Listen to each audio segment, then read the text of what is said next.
ஆந்திராவில் உள்ள வனப்பகுதியில் தமிழ்நாட்டைச் சேர்ந்த பெண் தனது 2 குழந்தைகள் உட்பட 4 பேருடன் சடலமாக கண்டெடுக்கப்பட்ட சம்பவம் பெரும் பரபரப்பை ஏற்படுத்தியுள்ளது. 2 மாதங்களுக்கு முன்பு மாயமானவர்களின் மரணத்தில் உள்ள மர்மம் விலகுமா? ஆந்திர மாநிலம் திருப்பதி மாவட்டம் மூலவங்கா வனப்பகுதியை ஒட்டி துர்நாற்றம் வீசியுள்ளது. அவ்வழியாக சென்றவர்கள் 2 பெண் குழந்தைகள் உட்பட 4 பேர் சடலமாக கிடந்ததைக் கண்டு அதிர்ச்சி அடைந்துள்ளனர். இதுகுறித்து பாக்காலா காவல் நிலையத்திற்கு தகவல் தெரிவித்துள்ளனர். உடனே அங்கு விரைந்து வந்த போலீசார் ஆண் பெண் உட்பட 4 பேரின் உடல்களை கைப்பற்றி உடற்கூராய்வுக்காக திருப்பதி அரசு மருத்துவமனைக்கு அனுப்பி வைத்தனர். அத்துடன் மரணம் தொடர்பாக வழக்கு பதிவு செய்து விசாரணையை தொடங்கினர். விசாரணையில் இறந்தவர்கள் நாகப்பட்டினம் மாவட்டம் பாகொந்தொகை கிராமத்தைச் சேர்ந்த ஜெயமாலா, அவரின் மகள்கள் தர்ஷினி, அர்ஷினி மற்றும் உறவினர் கலைச்செல்வம் என்பது தெரியவந்தது. தொடர்ந்து மேற்கொண்ட விசாரணையில் ஜெயமாலாவின் கணவன் வெங்கடேஷ் குவைத்தில் வேலை செய்து வந்துள்ளார். தான் சம்பாதிக்கும் பணத்தில் பெரும் பகுதியை சொந்த ஊரில் உள்ள மனைவிக்கு அனுப்பியுள்ளார்.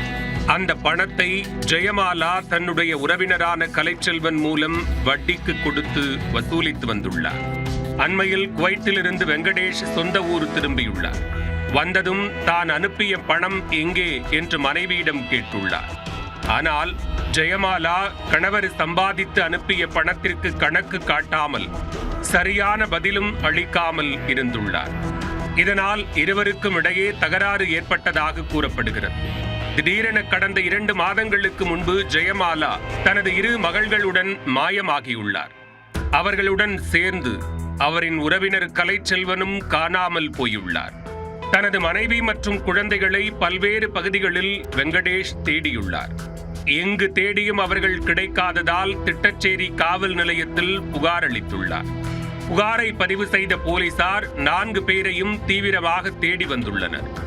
இந்நிலையில் காணாமல் போன 4 பேரும் திருப்பதி அருகே அடர்ந்த வனப்பகுதியில் சடலமாக கண்டெடுக்கப்பட்டுள்ளனர். இதில் ஜெயமாலா மற்றும் கலைச்செல்வன் முகத்தில் துணியை போட்டு மூடி பிளாஸ்டர் போட்டு ஒட்டப்பட்டுள்ளது.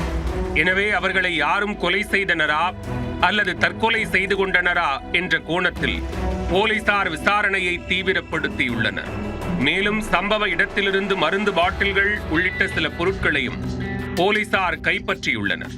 நாகப்பட்டினத்தில் 2 மாதங்களுக்கு முன்பு காணாமல் போன 4 பேரும் திருப்பதி அருகே அடர்ந்த வனப்பகுதியில் சடலமாக கண்டெடுக்கப்பட்ட சம்பவம் பெரும் பரபரப்பை ஏற்படுத்தியுள்ளது.